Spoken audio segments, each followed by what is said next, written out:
Dah start ni. Masya Allah, Alhamdulillah, syukur. Dah start. Tes. Okay, Alhamdulillah guys, selamat datang balik kepada UCAS. So kita ada tetamu istimewa hari ni. Sebenarnya dah lama dah. Aku nak collab dengan Hanif dah lama. Serius. Tahun lepas sebenarnya. Masa tu sebelum kahwin. 2 tahun lepas? Tahun lepas. Tak, 2 tahun lepas. Tahun lepas saya baru pindah Shah Alam. Awak berborak dengan saya masa saya berada di rumah lagi satu lagi. Ya ke? Saya rasa dalam setahun setengah. Masa tu ujung tahun lah kira. Sebab awal tahun lah. awal tahun setahun lepas lah. Sebab Okay. betul-betul kan. Ya, saya. Ni on businessman ni, bila dia fikir macam-macam guys, dia dah otak dia dah 25 lah. Dia dah fikir investment lagi 2 tahun. Tapi masa tu kita tak dapat persetujuan dari segi konten kita nak buat time tu kan. Kita tak ada, kira tak masuk lah, tak nak masuk. Tapi sekarang ni sebabkan aku pun dah start podcast. Jadi Alhamdulillah kita ada antara fitness influencer yang highly requested juga, Hanif Lloyd. Sebab tak ramai juga asalnya fitness kat Malaysia ni. Betul. So Tuan Hanif Tuan Hanif bagi saya antara susah sikit yang saya nak macam terlepas pandang. Sebab saya rasa susah untuk jumpa fitness influencer kat Malaysia yang apa tau, yang full time. Tuan full time kan? Full time. Sebab tu macam mana boleh berkecimpung dengan fitness ni? Sebab sebenarnya minat daripada muda. Okay. And dia kena niat, dia kena usaha lah. Dia kena betul-betul, kalau kita yakin dan kita tahu itu kita nak buat, by hook or by crook, you pensan ke, patah kaki ke, you akan buat. Tapi masa mula-mula sekali buat fitness, tak dalam kepala otak tak ada plan macam nak buat duit dengan fitness. Memang saya pernah, sebenarnya saya dengan isteri saya, kita dah plan masa saya kahwin dengan isteri saya. Sebelum tu saya buat business. Okay. So saya buat gadget, semua tu saya jual. Saya memang suka berniaga, sangat suka berniaga. So isteri saya, sebab masa saya ngorat isteri saya, tempat kedua yang saya ajak isteri saya pergi adalah gym. Tempat yang pertama saya ajak dia pergi Melaka. Masa tu dah workout lah. Memang dah workout. Okay. So tapi tak konsisten kita ni. Lepas tu bila saya bawa isteri saya pun, masa isteri saya daripada Johor pindah ke KL untuk kita orang nak berkahwin pun, setiap pagi sebelum dia pergi kerja, isteri saya pergi pukul 9, pukul 6.30 pagi kita dah pergi gym. So saya dah memang terapkan dalam isteri saya yang saya memang minat gym. Saya walaupun saya berniaga waktu tu, saya pastikan saya pergi gym sebab dia macam satu yang saya memang suka minat. So lepas kita berkahwin, isteri saya nasihatkan saya, cuba buat sesuatu yang you betul-betul minat. Oh, maksud gadget tak minat lah. Gadget, saya bila you berniaga, you minat duit je sebenarnya. Yes. You tak akan fikir benda lain.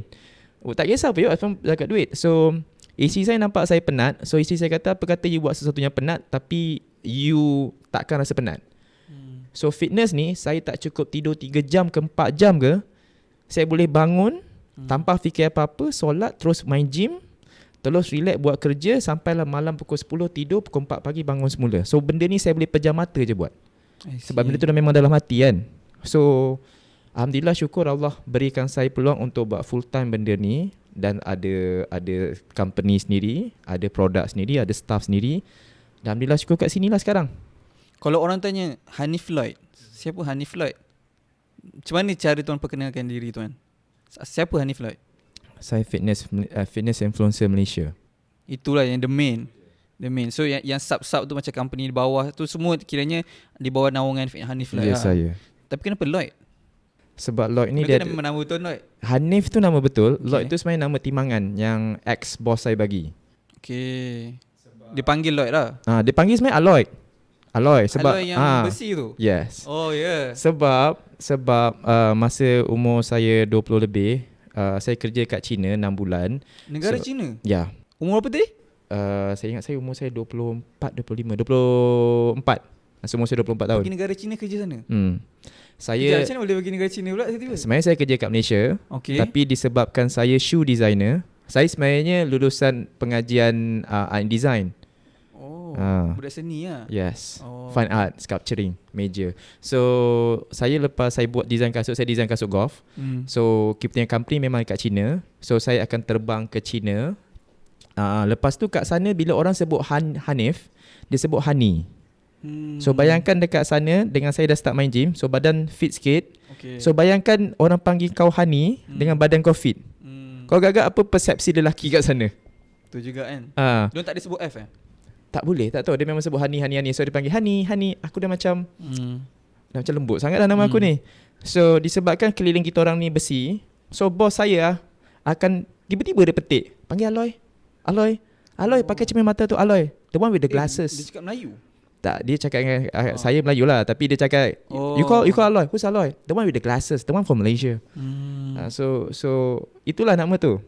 Dan saya pegang nama tu atas penghormatan saya dekat dia, sebab dia antara orang yang ajar saya macam mana nak hidup dekat dunia, macam mana nak buat bisnes. Dia yang pursue saya. Dia cakap, Hanif, you should quit your job and do something.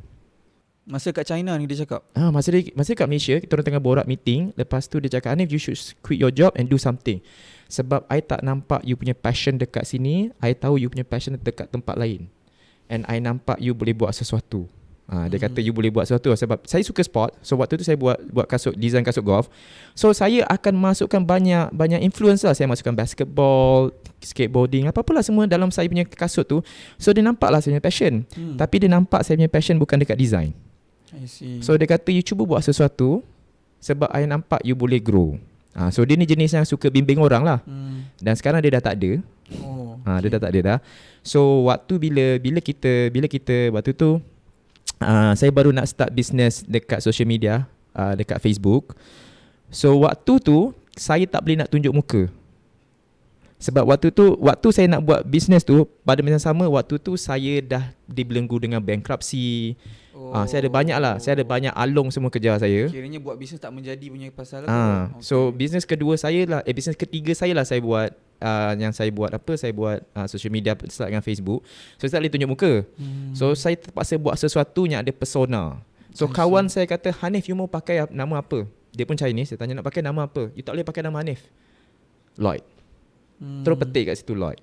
So buatlah Lloyd. Buatlah. Tiba-tiba je terus meletup. I see. Sebab kita konsisten. Sebab waktu tu saya rasa kawan saya kata kenapa kita meletup waktu tu, sebab dia kata saya satu-satunya orang yang buat bisnes online dengan dia yang memang ada background bisnes. Memang kita dah pernah buat bisnes, kita tahu macam mana nak pergi, kita tahu kalau you jatuh, you ada masalah, kita tahu you kena buat apa. I see.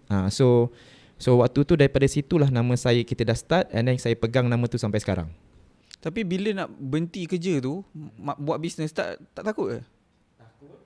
Risiko besar. Memang risiko besar, memang berapa takut. Lama kerja tu sebelum Tapi saya bukan berhenti. Saya diberhentikan.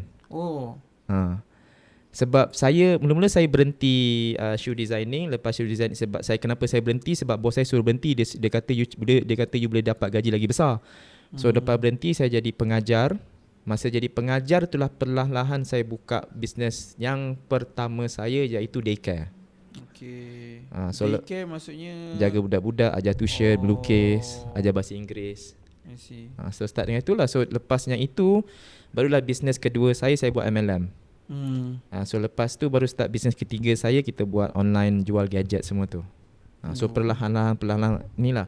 Sebab tu saya belajar dalam bisnes ni, you kena buat semua cabang. You rasa tekanan, rasa bercakap dengan orang. So sentiasa under pressure lah Sentiasa. Alhamdulillah, syukur. So kalau sekarang ni, kenapa maintain dengan fitness? Sebab minat. Sangat-sangat minat. Dia memang macam saya katalah, kalau saya bangun pagi pukul 4, saya sedih ke, stres, penat ke, saya boleh lagi naik atas main gym, hit chest, hit shoulder, masih lagi dalam konsep progressive overload. Masih boleh, tengah stres kepala otak, tengah stres tak ada apa-apa pun masih lagi boleh buat. So benda tu macam saya katalah, dia susah senang pejam mata, benda tu memang dia tak ada tekanan. Macam saya ramai orang tanya, so kenapa sebab kita buat benda ni kan tak tetap kan. Yes, tak ada jaminan. Tak ada jaminan bila-bila. So bila-bila, bukan bila-bila je lah. Esok pagi pun senang cerita, esok pagi bangun pun belum tentu kita ada duit. Betul. So kita tak ada jaminan tau. Bila-bila macam esok pun belum tentu ada sale ke, ataupun dari segi contoh kalau kita buat views, belum tentu esok orang nak tengok kita lagi. Betul tak? Betul. Tapi yang best je dia punya rasa passion. Dia bukan passion lah. Okay, passion. Maksudnya lebih kepada macam dia tak rasa boring tau. Yes. Cuba bayangkan hari-hari bangun buat benda sama je. Contohlah, tak kisah, kita tak cakap lah ni, sebab saya pun pernah kerja bawa rider ke apa, hari-hari buat benda sama ke, ataupun kerja office ke apa kan, hari-hari buat benda sama. So kalau kita buat hari-hari buat benda sama pun, tapi kita tak dapat feel rasa kehidupan tu. Hari-hari hidup for the weekends kan. Betul. So, tapi dia ada pros and cons kan, pros and cons. Tapi saya nak berbalik kepada asal sekali, macam mana tu Hanif boleh main gym? Apa catalyst dia? Sebab mulanya sebab minat ni daripada ayah saya. Oh, main gym? Tak, ayah saya tak main gym. Okay. Tapi ayah saya jenis yang memang disiplin. Okay. Dia akan tetapkan anak dia wajib bangun pukul 4. Dia memang dah tetapkan lah. Ayah saya pukul 4, 4.30 dah bangun. Lepas tu kalau pukul 5.30 dia tak nampak anak-anak dia ketuk bilik sorang-sorang. I see. Sebelum azan dia akan ketuk. Kalau boleh pukul 5 dia bangun, dia nak ketuk. Bangun. Selagi kita tak nyahut, setengah jam lah kau ketuk. Oh ya Okay. Jadi macam tu. Lepas tu kalau malam, selepas isyak pukul 9 malam semua wajib tidur. Kalau tak tidur, dia kunci semua, dia tutup lah lampu ke apa, dia pastikan. Apa? Dia bukan askar, tapi dia dah memang dilahirkan, dia dah memang diterapkan bahawa kalau kita nak berjaya, kita kena ada satu jadual dalam hidup. Pukul ni kau kena buat ni, pukul ni kau kena buat ni. So dia tetapkan dalam diri saya lah benda ni. So lepas tu ayah saya memang pentingkan kesihatan. Dia tak bersenam sangat, tapi dia aktif. Dia tak pergi gym. Dia engineer. Oh, officer. So bila kita pergi mana-mana kan, dia akan terapkan makanan ni tak berapa bagus ni. Kita nak makan pizza, nak makan kek, teringin budak-budak kan. Tak nak. Dia pergi suruh makan nasi campur. Dia memang daripada kecil dia dah ajar macam ni tau. So kita orang dah okey, kita ikut. Dan kita orang, kami bukan jenis yang tengok TV sangat. Dia memang kalau time keluar. Sabtu Ahad dia memang paksa keluar main bola. Dia suruh bersukan lah kira. Dia takkan bagi kita orang pergi shopping kompleks. Walaupun umur 18 tahun, 17 tahun, dia tak bagi kita orang keluar. Takkan bagi. Selepas saya masuk universiti. Bila saya dah start masuk universiti, bila saya dah free, saya rasa pelik. Asal dia orang macam ni? Okey, sekejap. Masa habis universiti ni, dah masuk universiti ni belum gym lagi lah? Belum. Okay. So bila masuk universiti, saya tengok semua orang tak ada, mak bapak dia tak ada disiplin macam mak bapak saya. So saya pelik lah. So waktu macam kenapa? Lepas bila saya dah besar, umur dah 20 lebih, baru saya faham. Oh, sebab ini rupanya bapak aku sediakan aku untuk hari bekerja. Sebab saya sampai tak pernah duduk asrama lah masa belajar. Duduk asrama, duduk uni Melaka, uni kat Melaka belajar. Dekat Lendu, UiTM Lendu dulu, duduk asrama semua. Tapi bila saya dah duduk asrama pun, saya dah pukul 4 pagi, pukul 5 pagi saya dah terjaga. Terjaga, buat bodoh, tak tahu nak buat apa kan. Buatlah kerja. Yang pandai-pandai lah hidup. So bila saya bekerja, saya tak pernah datang lewat sebab lambat bangun tidur. Tak pernah langsung, sebab daripada kecil kita dah dididik macam tu kan. So saya start main gym saya bila start umur 20 tahun, 22 tahun sebab saya sebenarnya tak suka sangat bersenam. Tapi bila masa umur 22 tahun saya start bekerja. Ada satu kali tu saya terpensan dalam kereta. Okay. Tahap kesihatan saya memang teruk. 22 tahun terpengsan dalam kereta. Masa tengah drive terpengsan? Tengah drive, berhenti kat traffic light. Lama sangat. Ada orang ketuk-ketuk, dia kata, abang dah tidur lama sangat abang. Wih, dekat traffic light? Lepas tu horn-horn tak dengar? Tak dengar. So micro sleep lah tu kan. So check dengan doktor kata badan umur 22. Tapi umur 22 tapi badan macam umur 37. Ni overweight ke underweight ni? Kurus perut buncit. So dia kata kena berubah. Saya balik sebab antara orang yang saya minta nasihat memang bapak saya. Saya tanya ayah, agak-agak ayah ni kena buat apa lah? Tak tahu nak pergi jumpa doktor sebab bapak saya kenal banyak doktor. So ayah saya kata, you start exercise lah. General lah dia cakap exercise je. Ayah saya kata, you tengok macam Bruce Lee. Dia sebut lah Bruce Lee, Arnold Schwarzenegger, Sylvester Stallone. Dia sebut semua tu. You buat macam tu. Tak payah pergi gym, dia kata. You beli dumbbell. Dia cakap macam, okay lah, saya start body home workout dulu 10 minit. Lepas tu start. Lepas tu saya seronok, suka tau. Zaman tu tak ada lagi ke YouTube semua kan? Ada YouTube. Tapi video workout You kena tengok YouTube pakai laptop. Oh, susah lah access. So you kena tengok ni, kena ada laptop lah. So kat situ lah start macam aku akan balik. Lepas tu kat rumah tak ada wifi tau. Okay. So basically aku kena cari tempatnya ada wifi. So aku kena pergi cyber cafe untuk tengok video workout. Lepas tu besok paginya aku pergi Celebrity Fitness. Pukul 6.30 tu aku dah mengadap sebelum lepas solat subuh. Sebelum pergi kerja masuk pukul 9. Aku akan pergi gym. Kita start dengan Celebrity Fitness. Lepas tu baru kita buat ada outdoor workout sikit. Lepas tu barulah kita berpindah-pindah. Bila start kenal isteri saya kenal isteri saya selepas saya dah konsisten main gym. Rasanya dah Bismillahirrahmanirrahim nak dekat 7 tahun juga.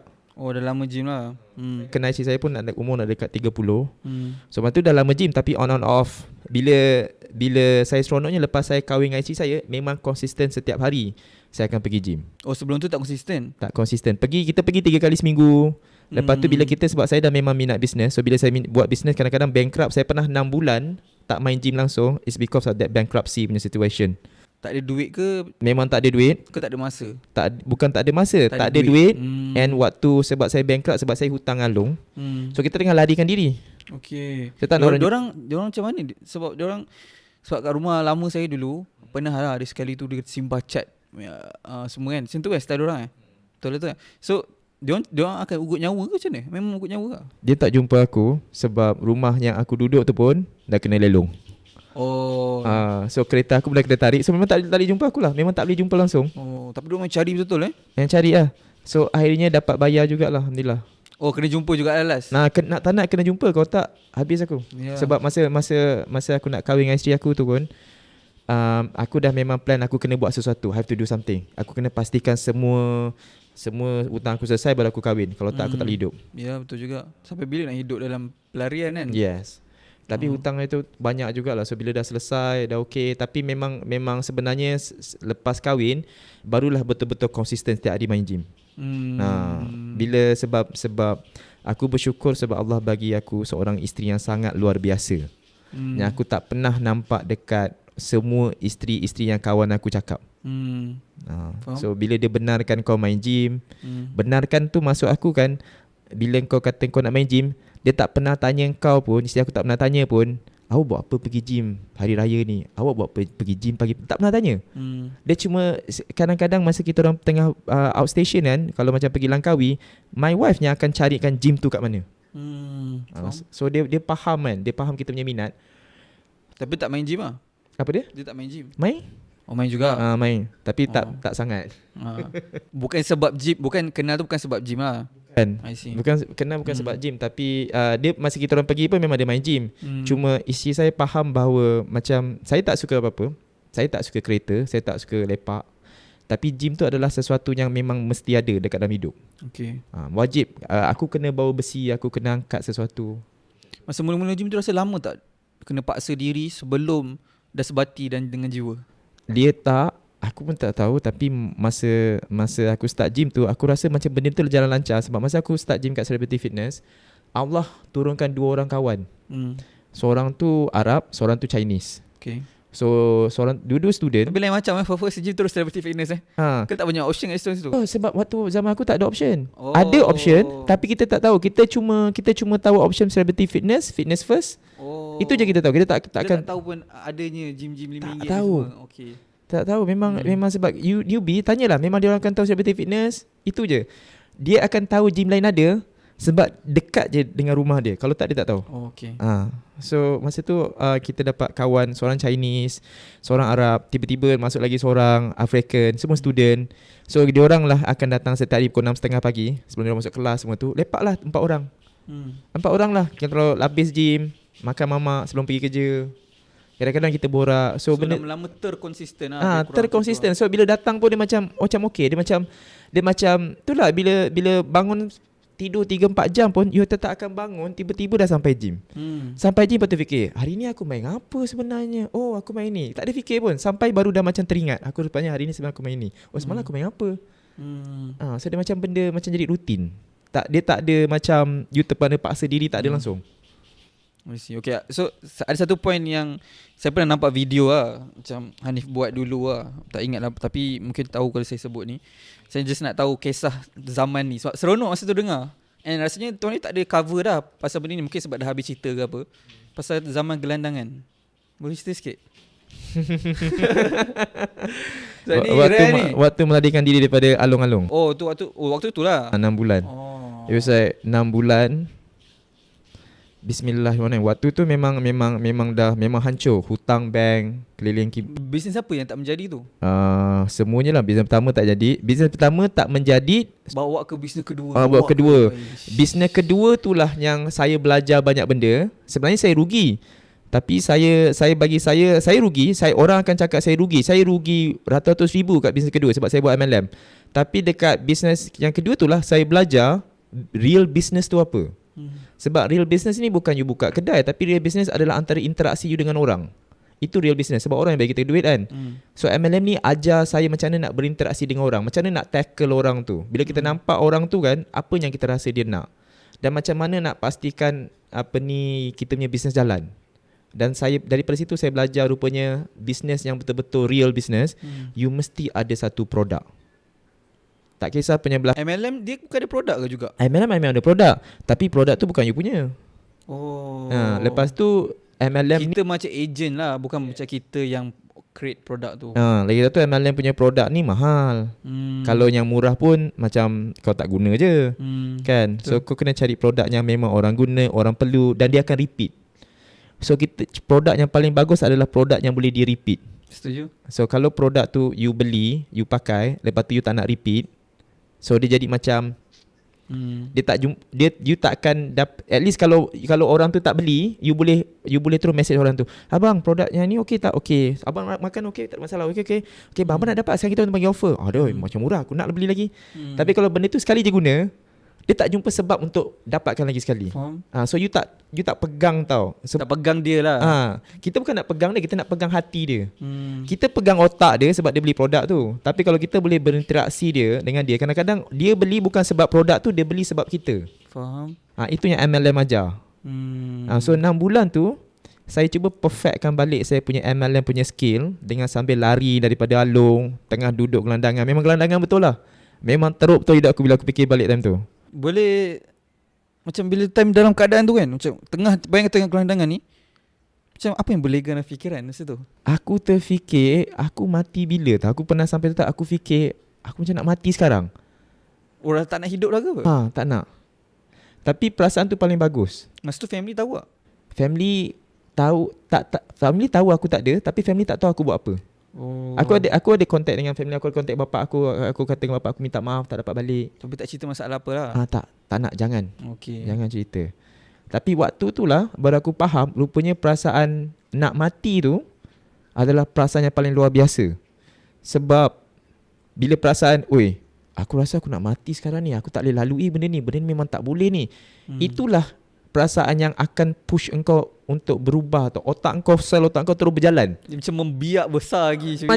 Dia akan macam aku kena buat sesuatu ni. Tiba-tiba otak engkau beritahu engkau, kenapa engkau tak buat tu? Engkau ada pilihan lain. Otak engkau aku terus macam-macam kalau tak aku buat waktu tu. Dapat idea lah kira. Yes. So tekanan yang macam kata, tekanan yang sampai tahap yang buat engkau kalau boleh nak bunuh diri tu lah. Kalau tak guna betul-betul, aku minta maaf aku guna perkataan ni, bunuh diri ni. Kalau tak guna betul-betul, memang betul-betul buat. Memang rugi. Memang rugi sebab gunakan betul-betul. Sebab aku dengar, aku banyak tengok daripada internet, aku banyak cari motivation, aku cari kenapa, apa kunci orang kerja, apa kunci dia. Kunci dia satu, dia orang tak ada benda pun nak lost. Sebab dia orang dah lost semua benda. Betul. Warren Buffett dia dah lost macam-macam waktu dia kecil. Banyak orang berjaya. Ronald McDonald pun dia orang dah hilang banyak benda dah. Baru dah dia jumpa McDonald tu. So dia tak ada business, dia tak tahu nak buat apa. Tiba-tiba orang datang dengan dia dapat idea pasal McDonald. Kenny Rogers pula. KFC, Colonel Sanders. Dia pun dapat idea nak buat KFC tu waktu dia dah tua, waktu dia dah macam aku dah buntu, aku nak buat apa ni? Aku dah tak boleh hidup dah ni. Tiba-tiba dia jumpa idea ayam goreng. So sebab tu aku sangat-sangat suka dia. Bila aku cerita benda ni, orang akan rasa alamak kesiannya dia. Tapi situasi itulah yang membuatkan aku rasa macam pap. So every time aku dalam situasi macam tu, macam baru-baru ni pun bila dalam situasi macam tu kan, aku akan tenang duduk diam je, tiba-tiba soal otak aku berhubung, terus idea buat video keluar pap. Atau aku cakap dengan staff aku, okay besok kita ambil video macam ni. So kita kena berada dalam situasi tu. Dan aku rasa waktu tu Allah memang suruh aku berada dalam situasi tu untuk berubah. Kan masa tu lama kan, 6 bulan kan. Tapi tempoh pemikiran yang macam high intensity, yang macam tengah tak boleh nak go ni, lama tak? Sebenarnya yang tak boleh nak go tu sekejap, tak lama, sebulan lebih. Tapi selepas sebulan lebih tu, aku tengah duduk diam, tengah baring dekat dalam kereta. Aku ingat lagi waktu tu. Kereta dia? Kereta suara yang dah tak bayar road tax. Kereta suara mak aku yang dah habis bayar. Aku tengah baring waktu tu pukul 1, aku ingat lagi. Aku tengah duduk diam, aku tengah dengan lampu cahaya kat sini, tepi longkang aku dengar air tu lagi. Dekat sebelah apartmen aku berhenti. Sebelah tu depan tu ada KFC 24 jam sebab aku mandi semua kat situ. Mandi dalam KFC? Toilet lah? Yes. Lepas tu depan tu masjid. So aku terfikir aku terbangun pub. Aku terfikir aku tengah betulkan sebab panas kan. Lepas tu aku nampak lah aku nampak aku punya power bank. Lepas tu aku fikir, hari tu aku nampak dekat online ada orang jual kipas dengan connect power bank. Lepas tu aku fikir dekat online apa lagi ada dijual. Lepas tu kepala otak aku terus terfikir, pap, aku cuba pergi dekat Loyat, aku pergi kat semua tempat kat ni, aku cari kipas tu. Aku cari pap, aku jumpa seorang mamat ni. Lepas tu mamat ni cakap dengan dia kenal seorang ni. Dia kata you beli kat situ. Mula-mula aku kena tipu pasal barang gadget ni pap. Lepas tu aku berkenalan dengan ramai orang. Lepas tu dia orang kenalkan aku banyak benda. So dekat situlah connection dia pergi. Sebab tu lah dalam satu situasi yang sebenarnya engkau tak ada apa-apa, time tu lah sebenarnya Allah suruh kau duduk diam sekejap, guna otak kau. Itu memang sebab tu je yang ada time tu. Sebab tu aku percaya, pada waktu tu aku percaya bahawa setiap perkara yang berlaku, tak kisah senang ataupun kau rugi, sebenarnya ada benda yang Allah nak tunjukkan kau. Ada benda tau. Tapi kau tak sedar. Jadi kau kena duduk diam je. Kau kena fikir apa yang Allah nak tunjukkan kau. Apa message dia kat sini? So bila aku dah dapat tu, oi pap, aku terus continue. Okay, relax. So bila aku dalam keadaan, aku dah banyak kali dalam keadaan yang macam ni. So bila aku dalam keadaan macam ni, aku duduk diam sekejap. Jangan relax. Kau duduk diam, tapi kau bertafakur sekejap. Relax. Pap, otak kau gerak. Mesti akan ada idea. Wajib. Dan aku dah banyak kali dalam keadaan ni, bila benda tu berlaku, pap, memang lepas tu jadi sesuatu yang luar biasa. So yang membawa diri Tuan Hanif keluar pada situasi tu apa dia time tu? Sebab waktu tu tiba-tiba, ini cerita betul ni sebab waktu tu orang tengah gila handphone clone. Okay. Maknanya luaran nampak macam iPhone, dalam dia Android. Yes, Android. Okay, tahu. Tapi aku adalah pioneer yang buat benda tu jadi luar biasa. Maksudnya macam mana tu? Orang waktu tu tipu, cakap ini adalah sebiji macam original. Oh, dia jual tu, dia bagi tipu marketing, dia dah tipu lah. Aku memang terus terang cakap, bang, saya jual clone, abang nak beli tak? Okay. Aku terus terang cakap clone. Harga aku lagi rendah, aku terus terang cakap clone. So tak ada masalah Tak ada, aku terus cakap terus terang, abang saya nak jual clone. Clone ni apa dia? Dia nampaknya macam iPhone lah, tapi dalam bukan. Oh ya. Lepas tu dia cakap dengan aku, apa kebaikan dia? Abang buat bisnes tak? Abang boleh langsi-langsi bang dengan handphone ni. Abang dah awet tak bang? Awet abang kau nampak ni, full gempak bang. Ni direct selling apa ni? Memang betul aku cakap, memang betul. Yelah, maksudnya bukan online, direct selling lah. Nah tak, direct selling ada, online ada. Okay. So bila aku buat betul-betul, aku cakap dengan ni, aku guna luar kotak. Aku terus cakap, guys, aku betul-betul buat dalam iklan handphone. Aku cakap, handphone ni memang mantap gila. Kalau awet kat sebelah kau, awet nampak handphone ni, dia dah tahu dah kau kaya. Sedangkan kau beli RM300 je. Nak beli, betul nak beli guys, tekan link, tekan ni, tekan tu. Aku cakap macam tu je. Aku tak tipu orang pun. Aku memang direct cakap clone. Faham. So tu berjaya lah bisnes tu. Memang berjaya. Tu lah. So daripada aku pergi Loyat, aku pergi ambil barang-barang stok aku, orang terperanjat aku boleh ambil sekali banyak. Orang tanya macam mana aku buat. Dan aku pecah sale, aku punya sale lebih tinggi daripada orang-orang lain. Sebab tu yang aku belajar is you kena buat daripada kotak. And jangan tipu, jujur je lah. Jujur je lah masalah ni. Sebab kalau orang suka jujur, so you jujur, jangan tipu. Lepas tu waktu tu aku nampak, waktu tu memang orang tak ada benda tu, kurang. And waktu tu orang jual handphone clone, tak ada seorang pun tunjuk muka. Tunjuk muka aku. Okay, aku malah nak fikir, kalau orang kata aku penipu, aku tipu kat mana bang? Aku tak rahsia. Aku cakap ni clone, kau nak beli kat apa hal? Betul kan? And kau nak tanya aku ke apa. So it's basically macam tu lah. So dia macam, aku dah cakap terang, so kau beli. So sebab sampai, so bila benda tu, and then bila aku dah rasa macam bila aku dah kahwin, masa aku kahwin lah aku fikir balik, takkanlah bila aku dah ada anak, nanti orang nak panggil anak aku anak penjual handphone clone. I see. So waktu tu lepas dah kahwin, masa rancang kahwin dengan isteri aku lah, Tapi masa kahwin tu kiranya masih memang let go dah. Memang dah let go. Masa dah kahwin tu memang dah let go dan buat benda lain. Okay, so jadi lepas tu kahwin lah. Kahwin Alhamdulillah. So lepas tu sebelum kahwin settle semua, Alung semua settle lah. Sebelum kahwin semua settle. Kiranya settle Alung semua tu berdasarkan bisnes clone ni lah. Yes. Berjaya semua. Berjaya. hutang along. Diorang okey je. Walaupun lama lari, diorang datang, kita offer nak bayar, diorang okey je. You bayar, diorang diam lah. Kalau you datang tak offer bayar, pandai-pandai hidup lah. Ya. So yang penting you datang, you bayar. Lepas tu saya bersyukur sebab Allah tak buat apa-apa. And then hutang saya semua saya selesaikan sebelum saya kahwin lah. Tapi sebab hutang dah selesai, kita bankruptcy 6 bulan kan. So susah. Tak ada 6 bulan, 2 tahun juga aku tunggu baru aku boleh buat macam-macam. Oh ya. Tapi lepas tu dah serik ke, still kalau bisnes dengan loan juga? Jangan buat loan. Kita orang kalau buat loan pun akan buat dengan bank. Tapi buat masa ni kita tak pernah buat business loan dengan mana-mana bank, tak pernah. Kita buat sendiri. And susah senang semua sendirilah. So kalau sekarang ni macam main business Tuan ni sekarang apa dia? Macam yalah fitness influencer. Fitness influencer yalah benda tu general. Tapi kalau macam apa benda sekarang? Saya founder MRPP Protein. Oh, kira itu macam main source of income business. Kalau satu-satunya main income yang itu. Yang lain tu sampingan. Tapi main business memang produk saya MRPP Protein tu je. Okay. Tu baru lagi kan saya perasan. Baru kita baru buat tahun ni, start bulan 1. Kira tak ada offer affiliate ke, hanya affiliate ada dekat TikTok. Siapa yang nak buat ni buat boleh lah. Tak ada masalah. Asal pea protein lah. Tak sedap pea protein. Allah, saya tak pernah rasa lah Tapi betul. MRP tak pernah rasa. Memang betul pea protein tak sedap. Memang sangat tak sedap. Tapi kalau dibandingkan dengan mana-mana protein yang dekat pasaran campuran pea protein paling tinggi protein sebenarnya. Oh, itu je lah. Tapi sebabkan mungkin lah, sebab saya tengok tuan punya flavour peanut butter kan. So dia cover kan rasa pea tu. Dia cover. Memang flavour tu. Yes. So nice lah kat situ mungkin lah. Kenapa dulu pea protein? Sebab yang pertama kita bandingkan pasaran punya protein, bukan original protein. Kalau original protein yang whey protein tu, Malaysia tak ramai orang bawa masuk. Saya ingat saya kat Malaysia ada seorang bawa masuk. Lepas tu yang protein kat Malaysia ni kebanyakannya dia campur terlalu banyak. Dan kita orang satu-satunya protein yang 70% protein, and 20% is BCAA, and then 10% adalah campuran lain-lain untuk bagi rasa dia sedap. So kalau dibandingkan dengan pea protein kat pasaran luar kat sana, kebanyakan mereka hanya 60% protein, and then tak ada BCA. Kalau ada BCA pun 10% saja.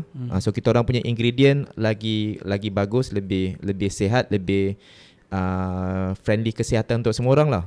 Lagi satu, aku pun ada masalah kesihatan aku juga. Sebab tu pakai pea protein. Oh ya, yeah.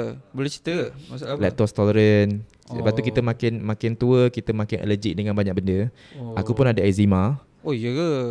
So aku design semua. Eczema tu dah lama lah. Eczema ni pun baru-baru ni. Baru tiba-tiba jadi. Sebenarnya eczema ni semua orang boleh kena. Dia bukan ikut genetik. Bapak aku tak ada eczema. Jadi tak ada semua orang boleh kena. Cuma eczema ni gaya hidup. Sebab aku banyak bersenam dekat luar outdoor. So kotor, suasana, haba, semua benda tu ganggu. So aku memang, isteri aku akan reka makanan aku, harian aku, khas untuk aku, ikut apa yang aku boleh. So aku pastikan semuanya kena dengan hidup aku. So supplement, sebab aku tak boleh nak cari supplement kat luar sana yang kena dengan aku. So kita buat sendiri. I see. Kiranya perasan dari segi makanan tu, apa makanan yang trigger, slowly kita akan perasan sendiri Senang kata macam ni, kalau terlebih minyak, terlebih garam, terlebih gula, semua tu akan trigger. Sebab tu jangan dia kalau boleh dia tak tahu apa spesifik Dia memang spesifik. Memang dah cakap minyak, garam semua tu. Cuma masalahnya kalau you cut off benda tu, you tak boleh nak hidup. So aku nak hidup, so aku ambil, tapi aku tak ambil banyak. Aku tetap ambil. Tanya doktor pun, doktor kata tak nak aku kena ambil. Kalau aku tak ambil, so bila satu hari tu trigger, aku terambil, dia akan lagi teruk. So tak nak aku kena ambil. Sebab isteri saya pun kena eczema tangan dia, tapi dia kena sebab zaman PKP. Masa tu kan kita overuse sanitizer. Tahu. Lepas tu lama-lama dia jadi terhakis-hakis. Sampai sekarang tak hilang. Kalau dia kecut sikit, nanti tiba-tiba jadi balik naik. Sebab tu benda tu kita orang pun sanitizer. Doktor mencakap you kena basuh tangan lepas tu. Lepas pakai? Oh, macam tu Tapi diorang tak iklankan benda ni. Nak duit. Salah tu lah. Okay, so saya selalu tanya kat semua guest saya, kenapa social media? Ini iklan paling percuma. Oh, so kiranya masa starting tu dah mindset, okay, kita nak buat duit, so kita start social media. Tapi kenapa nak kena personal brand?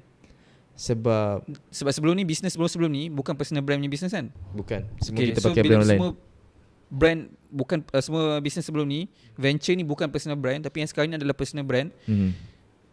Apa pros and cons personal brand? And kenapa stick to personal brand? Bismillahirrahmanirrahim. Kalau personal brand, kalau pros and cons personal brand ni, siapa diri you, personanya you bawa, itulah diri you.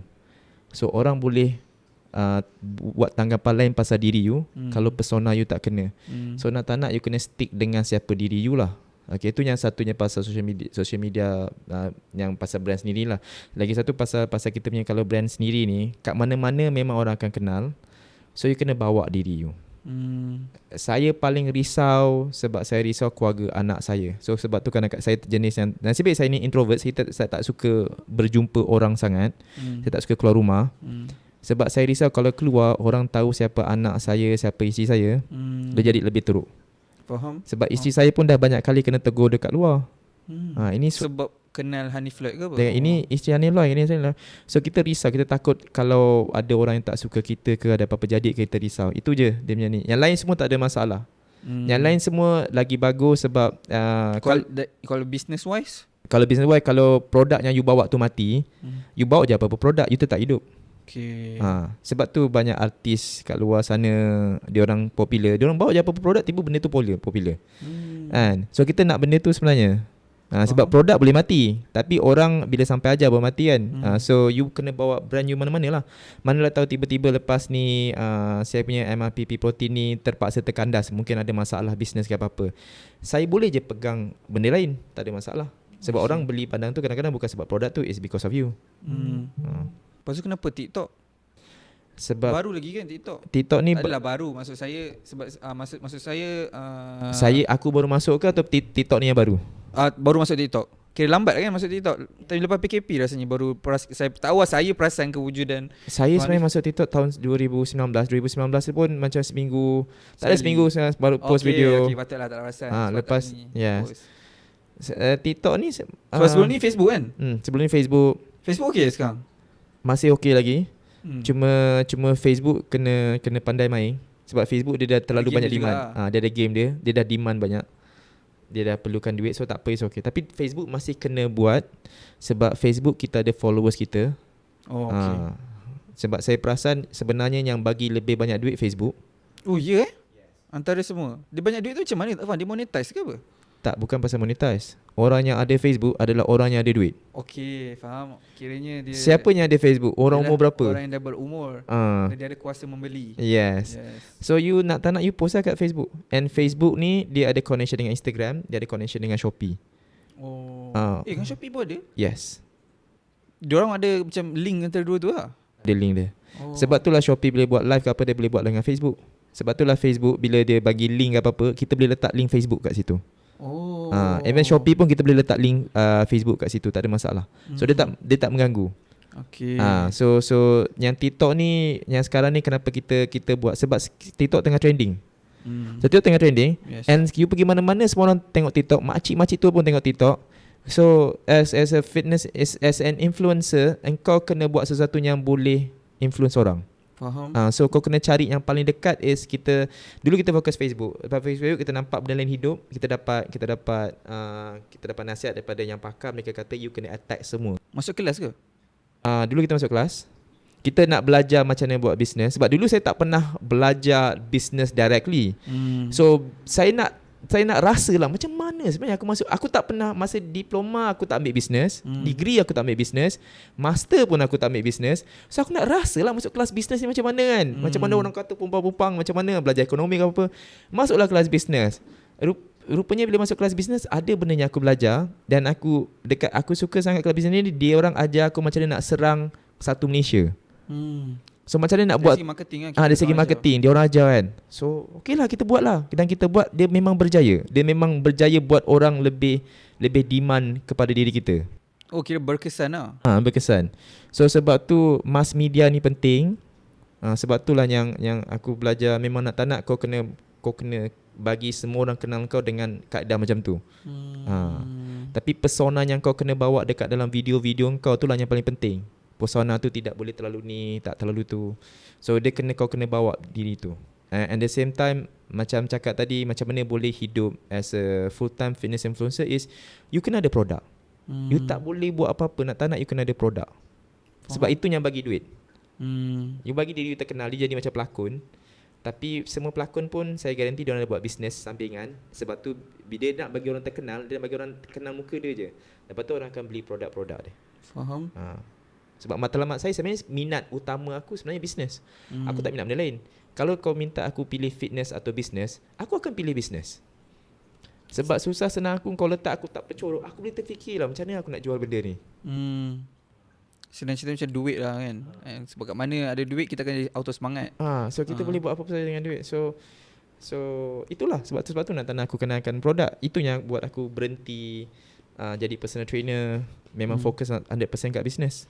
Saya tengok tuan macam antara yang konsisten, live semua kan.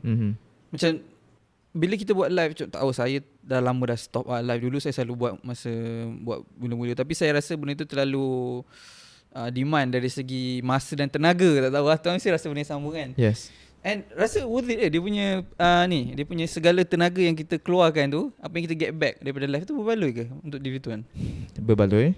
Sebab tuan exercise je. So alang-alang dah exercise live je. Macam tu lah. Tak juga. Sebenarnya kalau cakap pasal exercise, memang penat, letih. And kita nasib baik exercise pagi je. Memang letih, tapi kita menawarkan sesuatu. Sebab tu dia ada satu falsafah tau, what you give you get back. So apa yang kita boleh tawarkan dekat orang? So saya perasan orang tak bersenam, so saya tawarkan senaman. So diorang nak belajar ke apa-apa, dan so sambil bersenam saya beritahu senaman ni untuk apa kita ajar mereka lah. Kita ajar secara percuma. Kalau diorang nak, and kita tawarkan 15 minit je. Dah lama buat macam ni Dah lama, dah 5 tahun. Hari-hari non-stop. Gila. Berapa kali sehari? Sekali tu jalan live. Kalau bersenam, kalau workout, rasanya live workout sekarang kita buat cardiovascular 2 kali sehari. And then kita buat live dekat TikTok 4 kali sehari. Apa dia? 4 kali? 4 kali sehari. Sekali berapa lama? 1 jam. Oh, memang betul full time Kena konsisten tu lah. So sebab tu orang selalu cakap dengan saya, you kena anggap you punya business ni macam kerja. Sebab tu saya cakap dengan saya, staff saya pun tahu. Pukul 8 aku masuk kerja, pukul 5 aku habis. Oh. Itu kalau tak ni. Tapi saya punya kerja lain. Saya akan masuk kerja pukul 4 pagi. Pukul 4 pagi tu saya dah bangun. Saya akan habis kerja pukul 10 malam. Macam tu Isteri saya pun tahu, isteri saya pun dah ingat. Bila nak wajak keluar kan, dia tengok jam dia. Hari Sabtu Ahad, ni bukan time suami aku live ni, boleh ajak. Lepas tu kalau dia nak ajak petang, jom nak kita buat live dekat tapak ke SLCC ke food court ke pemandangan. Okey lah. So isteri saya pun dah tahu jadual kerja saya. So ini benda yang memang kena disiplin. If you nak macam you kata you kalau you anggap fitness kalau you anggap influencer ni as a job, you kena layan macam job. Dia tak ada macam aku tak nak buat lah, aku nak lah, I do this for fun. No. You memang kena anggap macam kerja. You punch in, punch out. Kau macam sekarang ni apa struggle paling besar Tuan Hanif sekarang? Struggle paling besar? Kalau tanya saya, tak ada struggle yang besar. Semua smooth Dia bukan smooth. Semua benda struggle. Okay. Tapi kalau kau anggap tu masalah lah. Dia tak boleh anggap masalah. Sebab hidup ni memang ada masalah. Kalau tanya jujur, kalau aku explain betul semua kan, semua benda struggle. Datang ke sini pun kita orang ada banyak kerja lain. Pagi tadi pun tiba-tiba staff kata tak dapat datang. Struggle. Ada banyak benda aku nak buat tapi tak boleh. Isteri aku pula terpaksa check in sebab staff seorang tak dapat datang. Dia yang terpaksa datang sini ambil video. Kalau tak, staff lain. Isteri aku pun sebenarnya ada kerja lain. So it's a struggle. Tapi you tak boleh mengeluh. Ingat, Allah bagi ujian. Untuk dadak yang mengeluh ni nak cakap apa kat diorang? Pandai-pandai hidup lah. Sebab tu bila every time kalau orang kata ni, kau tak rasa dia rugi, pandai-pandai dia hidup lah. Dia terlepas tak boleh buat apa. Aku nak buat apa, takkan aku nak panggil dia. Pandai-pandai dia hidup lah. Lepas tu saya cakap dengan semua orang. Isteri saya pun kadang-kadang tegur saya, Yang jangan macam tu, Yang jangan tegas sangat. Pandai-pandai dia hidup lah Yang. You nak kita buat apa? Takkan I nak pujuk dia sini I nak buat apa? Kan? Betul lah. Sebab tu aku cakap dengan semua orang, kalau kau susah, kau nak aku buat apa? Tak cerita kita susah tu apa jadi? Sebab tu aku cakap dengan kau susah. Okey lah, apa kau nak aku buat apa? Kau susah, okey. Sebab tu bila orang cerita bang, saya orang susah bla bla. Okey, aku boleh dengar lah, Lepas tu macam ni, tak apalah. Kalau kau rasa dah okey, kau buat balik. Abang tak ada kata semangat. Kau solat. Solat, kau doa, kau relax, kau fikir balik apa kau cakap dengan aku. Kalau kau tak faham, aku nak kau solat lagi sekali.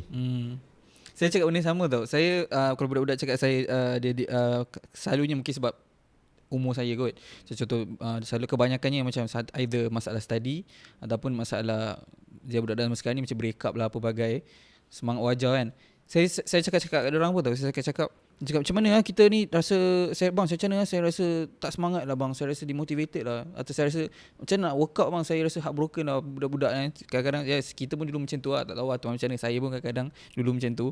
So saya cakap kat orang, cuba jaga 2 minggu, make sure solat 5 waktu on time, lepas tu get back balik. Tahu tak apa jadi? Tak ada yang get back. Tak ada yang nak bagi laporan lepas 2 minggu. Maksudnya diorang tak dapat dah nak selesa achieve dah lagi pun. kan benda tu dah tak boleh dah. Dia macam dia memang takkan boleh buat. Padahal tu dah, kalau kita dah lama ni kadang-kadang saya rasa diorang pun kalau diorang cuba betul-betul, kebanyakan akan hilang masalah. Dia pun tak hilang pun. Cuma kita rasa tu berat tu dah tak ada lah. Hilang apa masalah tak mungkin akan Tak, masalah lain solat pula. memang aku yakin diorang solat. Cuma diorang masih lagi melayan. Masih lagi dengan lagu-lagu jiwang. Aku sebenarnya berhenti dengan lagu, aku berhenti tengok TV, aku berhenti fikir pasal kawan-kawan aku berhenti semua tu. Aku cuma fikir 3 perkara je. Satu, aku fikir apa isteri aku fikir. So kalau aku tidur, kalau aku tak nampak isteri aku senyum, aku tak boleh tidur. Aku akan tak berhenti tanya isteri aku, "Yang, you okay tak? Yang, you dah makan? Yang nak keluar ke? Yang, you nak burger ke?" So aku pastikan isteri aku senyum baru aku boleh tidur. Anak-anak aku, kalau aku tak nampak diorang, satu hari dunia ni memang ada masalah. Aku garanti ada masalah ni. So aku kena nampak diorang. Diorang okey tengah main. Okey, maksudnya semua benda tak ada masalah. Yang ketiga, aku pastikan apa benda? Semua orang kat sekeliling aku, dia bila nampak aku pergi ke apa-apa, salam aku atau senyum. Ataupun cakap, "Bye Hanif, Nek, jumpa kau esok." "Okay, kau jumpa esok." Kira pengakhiran apa orang panggil, kita perjumpaan harian tu akhir dengan baik akhir. Dengan baik itu je. Kalau benda lain aku malah nak fikir. Sebab benda tu tak ambil. Sebab tu aku tak kisah langsung apa jadi kat luar, tak kisah langsung aku tak ada kawan ke tak. Sebab bagi aku tak penting. Sebab kalau kau start ambil benda tu, itu yang kau start macam, alamak, kita start feeling alamak, dia masam, alamak, feeling Kalau orang tu masam, tapi orang tu tak ada kena mengena dengan aku malah nak fikir pasal dia. Kalau dia staff aku akan fikir. Aku akan tanya staff aku cakap sekarang pukul 5, aku nampak dia masih buat kerja. Kenapa kau tak balik lagi? Sekarang pukul 5, balik lah. Kerja dah siap belum? Tak siap. Esok kau datang baru aku marah kau. So dia datang besok, aku tanya kenapa tak siap. Aku tengok. Okay. So kiranya pengakhiran hari tu okey lah dengan dia walaupun dia tak siap kerja lagi. Ya. Macam tu lah. So bila dia balik sampai besok baru aku marah dia. So dia dah bersedia lah. Dia akan cerita kat aku, "Sorry saya tak dapat siapkan." "Kenapa?" "Sebab saya buat ni." Okay, dia cerita kat aku. So aku bagi dia masa fikir. Balik dia cerita kat aku kenapa. So bila aku buat macam tu, dia orang pun faham yang disiplin aku time macam tu. Aku malas nak fikir dia benda yang tak ada kena-mena dengan aku. So kenapa kita start feeling atau kita ambil hati atau kita start nak healing? Bagi aku healing adalah orang kaya je buat. Kalau engkau bukan level boleh beli Ferrari, tak payah healing. Healing tu apa benda sebenarnya? Healing ni untuk orang layan rasa sedih sendiri. bila you ada masa untuk fikir masa sedih kau. Okey. Sebab diorang tak ada buat apa tu sebenarnya. Tu dia Diorang fikir tak ada kan. buat apa. So masa tu dia auto ada untuk fikir. Lepas tu bila dengar lagu malam. Itulah Ustaz. Aduh. Okay, Tuan Hanif, one of the final question, apa next lah untuk Tuan Hanif? Next. Kalau orang tanya next untuk Hanif Lloyd. Bismillahirrahmanirrahim. So next insya-Allah kita akan cuba buat kalau ada apa-apa nak pitch ke apa, boleh dipersilakan. Okay, so kita ada banyak benda going on tapi kita tak boleh nak beritahu. Cuma yang anda semua tahu, kita sekarang tengah pasarkan MRPP protein. So the aim of MRPP protein is to make semua orang percaya kepada organic protein semula. Sebab semua orang masih lagi percaya pada susu. Dan kita nak membantu, kita tak nak educate, tapi kita nak membantu untuk orang faham bahawa pemakanan adalah sumber utama untuk kita hidup, bukannya senaman. So sebab tu MRPP protein kita tak target untuk sijil KKM, kita target sijil pemakanan Malaysia dengan sijil halal je. Okay. Sebab suplemen hanya tambahan, tapi makanan adalah perkara yang utama. Sebab tu kita orang, saya sendiri. Dia kalau dia tak perlu KKM kalau dia bukan syarat negara lah kan? Bukan, tak. Tapi kalau you buat whey protein ke apa-apa, you kena ada KKM. Tapi saya classify MRP protein as makanan.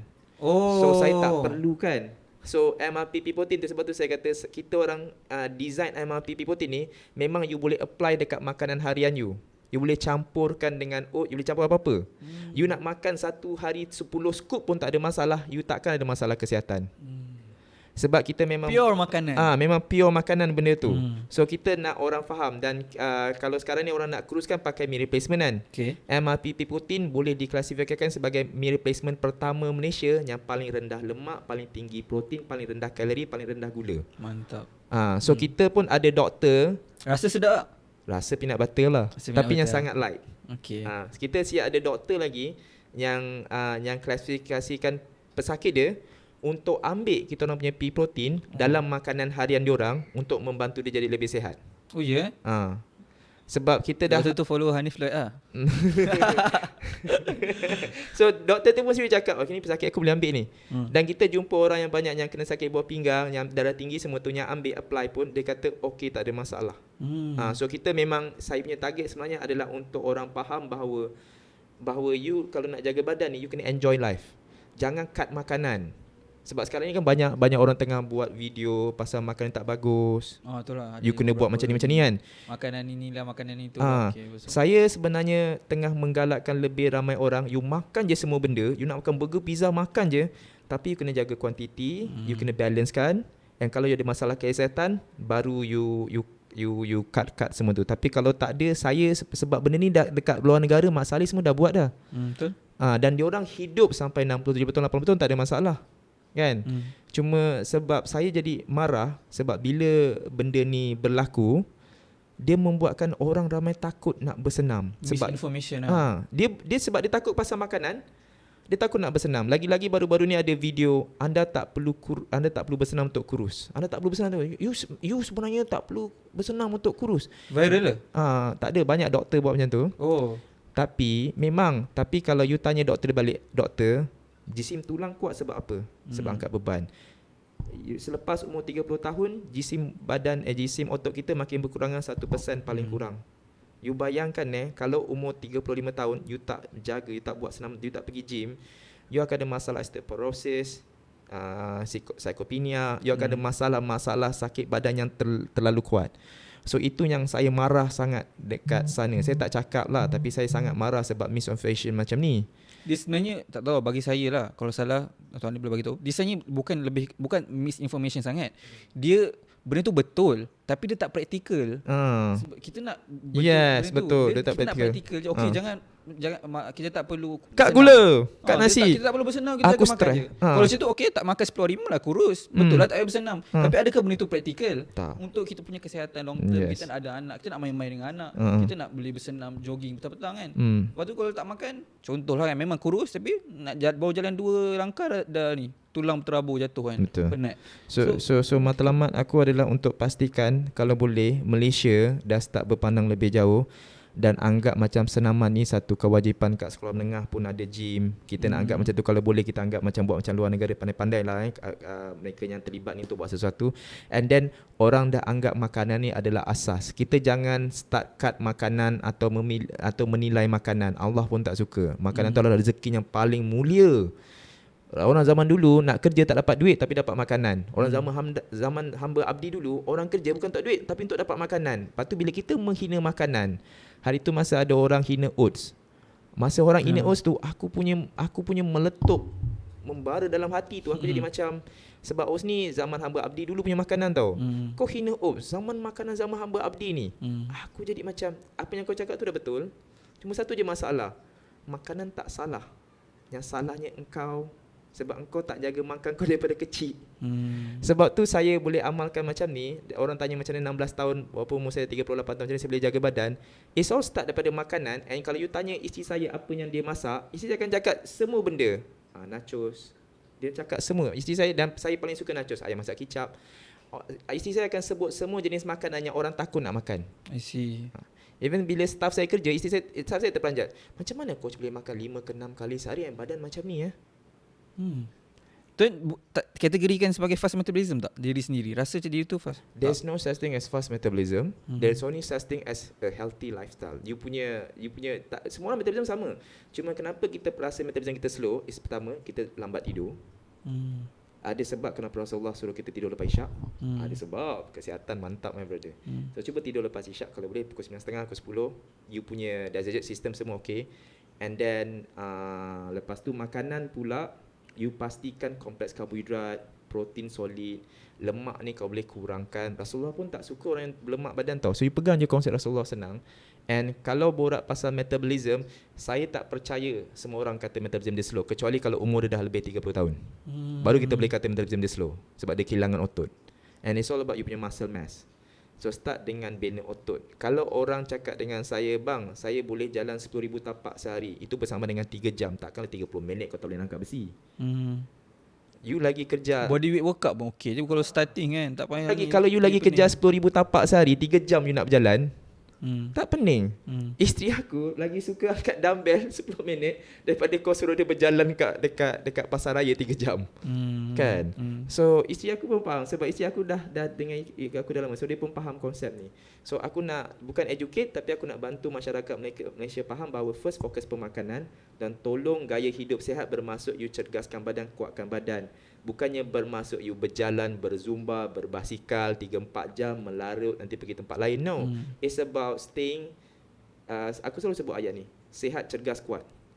You makan untuk sihat, you bersenam untuk cergas, bonus you dapat kekuatan.